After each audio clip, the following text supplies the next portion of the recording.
Muy buenas a todos, en la clase de hoy vamos a hablar un poquito de física y concretamente voy a hablaros del tiro parabólico, ¿vale? Que es un movimiento particular dentro de las ramas de cinemática. En este vídeo lo que haré es explicaros teóricamente las ecuaciones que resultan de este movimiento y después grabaré otros vídeos para que hagamos ejercicios de aplicación de este movimiento. Muy bien, lo primero que nosotros debemos saber es que el tiro parabólico, como os he dicho, no es más que una aplicación de un tipo particular más sencillo, ¿no? Que ya hemos estudiado anteriormente, lo voy a dejar ahí como una etiqueta, que es el movimiento rectilíneo uniformemente acelerado, es decir, el MRUA. Y el MRUA tiene estas dos ecuaciones, una para la posición o la distancia y otra para la velocidad. ¿Cuáles eran? Pues la posición o la distancia es la posición inicial más la velocidad inicial por el tiempo, más un medio por la aceleración y por el tiempo al cuadrado. Esas ecuaciones sí hay que sabérselas, son las únicas que nos tenemos que aprender. Y en cuanto a la velocidad, pues la velocidad es igual a la velocidad inicial más la aceleración por el tiempo. Cada vez que tengo un cerito debajo significa inicial. Esto es posición inicial y esto es velocidad inicial. Muy bien, un tiro parabólico, ¿cuál es su movimiento? Pues aquí tenéis más o menos simbolizado cómo sería un tiro parabólico. ¿Veis? En naranjita. Sería parte de aquí y describe una parábola, por eso se llama un tiro parabólico. El ejemplo más típico es cuando un futbolista pues, le da una patada a un balón, ¿vale? Muy bien, ¿cuáles son las ecuaciones características? Aquí nosotros vamos a tener que dividir el movimiento en dos partes, o en dos ejes, en el eje X y en el eje Y.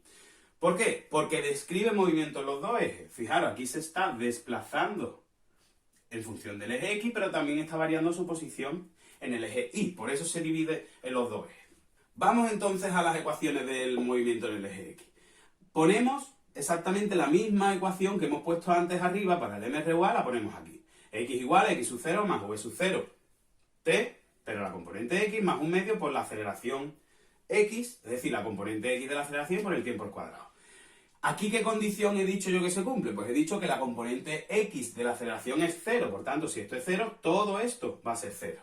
¿Y qué nos queda? Pues nos quedaría que X, la distancia, la posición, será X sub 0 más V sub 0 T más V sub 0 por T. Muy bien. Detalle importante. Aquí tengo yo esto de aquí que me puede crear un poquito de conflicto, ¿vale? Que es la V sub 0X. ¿Eso qué es? Muy bien. Vámonos aquí a la gráfica que yo os he dicho antes. En el tiro parabólico hemos dicho que si se lanza con una velocidad inicial, ¿no? Va a formar un ángulo alfa con la horizontal, ¿no? Es decir, el vector velocidad con la horizontal formará un ángulo alfa. Me voy a traer esto aquí más arriba, ¿ok? Para que nosotros lo veamos. Aquí el vector velocidad, la velocidad inicial, no tiene un eje concreto, es decir, no está en el eje X únicamente o en el eje Y, sino que está en los dos. Por tanto, nosotros este vector lo podemos descomponer en sus dos componentes, la componente X de la velocidad inicial y la componente Y de la velocidad inicial, ¿vale? Esto de aquí es exactamente igual que esto de aquí, por eso he puesto yo que V sub 0Y aquí es lo mismo que este de aquí. Muy bien. Y ahora se definen dos razones trigonométricas importantísimas, que son el seno y el coseno. ¿Cómo se definen cada una de ellas? Pues el seno es el cateto opuesto al ángulo partido de la hipotenusa. ¿El cateto opuesto al ángulo cuál es? De este ángulo el cateto opuesto es esto, V sub 0Y. Partido de la hipotenusa es esto, que es V sub 0. Y de la misma forma se define la otra razón trigonométrica, que es el coseno, que es el cateto contiguo al ángulo partido de la hipotenusa. ¿Cuál es el cateto contiguo a este ángulo? Pues este de aquí, V sub 0X. Partido de la hipotenusa, que es V sub 0. ¿Vale? Entonces nosotros, con estas dos razones trigonométricas, podemos despejar la componente X de la velocidad inicial y la componente Y de la velocidad inicial, que los tenemos ahí. ¿Vale? Si despejamos ahí, V sub 0Y será la velocidad inicial por el seno. Y V sub 0X será la velocidad inicial por el coseno, ¿vale? Entonces, una vez que ya hemos visto esto, que esto quizás sea lo más complicado de entender de este vídeo, vamos a seguir, ¿ok? Ya hemos visto entonces que X es igual a X sub 0 más V sub 0X y por T.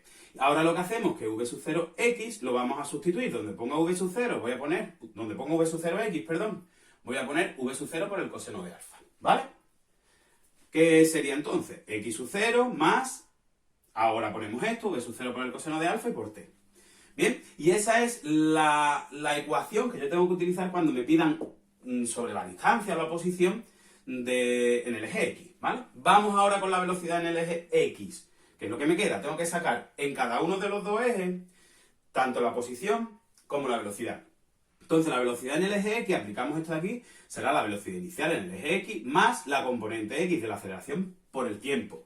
Pero hemos dicho, y la condición que se planteaba al principio, es que la componente X de la aceleración vale 0. Por tanto, todo esto vale 0. Y me queda que la velocidad en el eje X solo será la velocidad inicial, la componente X de la velocidad inicial, que eso lo hemos sacado antes aquí. Será v sub 0 por el coseno de alfa, que justamente es lo que os he puesto. Bien, entonces el análisis ya en el eje X ya lo tenemos hecho. Y me quedan que la distancia de la posición en la posición inicial más la velocidad inicial por el coseno de alfa t. Y la velocidad en el eje X será la velocidad inicial por el coseno del ángulo que forma la velocidad inicial con la horizontal. ¿Vale? Seguimos ahora. Vamos a hacer ahora el análisis del eje Y. Aquí en el eje Y, es decir, verticalmente. La aceleración que participa, y eso lo tenemos que suponer, única y exclusivamente es la gravedad, pero con un detalle. Y es que la gravedad, ¿hacia dónde va? Va hacia el centro de la Tierra. Por tanto, nosotros si consideramos que es lo lógico, hacia la derecha positivo, izquierda negativo, en el eje X, hacia arriba positivo en el eje Y, hacia abajo será negativo. Por tanto, si va hacia abajo, tenemos que poner el menos delante. Y aquí os he puesto también el valor de la gravedad, que es 9,8 metros por segundo al cuadrado. 9,8, 9,81, en muchos sitios lo redondean a 10, pero bueno, 9,8 metros por segundo al cuadrado. Ok, y ahora hacemos exactamente lo mismo que hemos hecho en el caso anterior, pero aplicándolo al eje Y. Pues vamos a hacerlo. Y es igual a I sub 0 más V sub 0 I, es decir, la componente I de la velocidad inicial, por el tiempo más un medio por la aceleración. En este caso, en lugar de poner aceleración, ponemos lo que vale la aceleración en el eje Y, que será menos G, y por el tiempo al cuadrado, ¿vale? Y ahora resolvemos. Y será igual a I sub 0, esto lo ponemos igual. Ahora V sub 0 I, esto de aquí, que lo hemos sacado antes, que es V sub 0 por el seno de alfa, que justamente lo ponemos.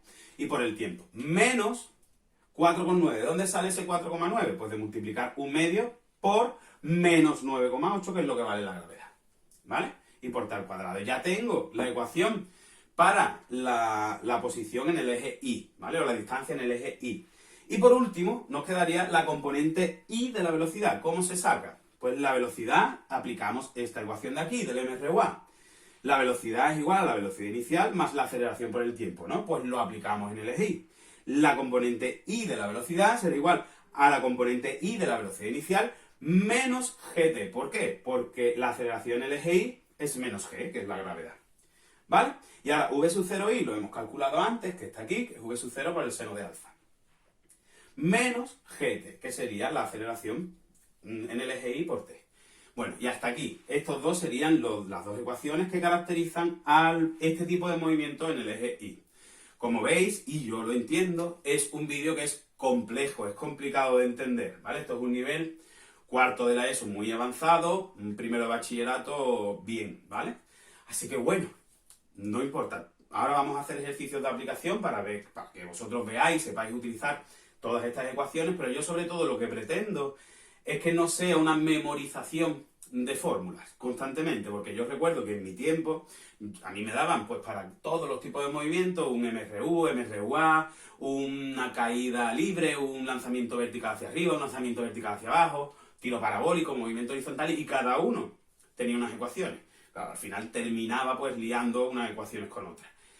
Lo mejor de todo es utilizar el sentido común, la lógica, ¿vale? Y esto no hace falta que memoricéis nada, porque como habéis visto, simplemente sabiendo estas dos ecuaciones, el resto salen solas, ¿vale?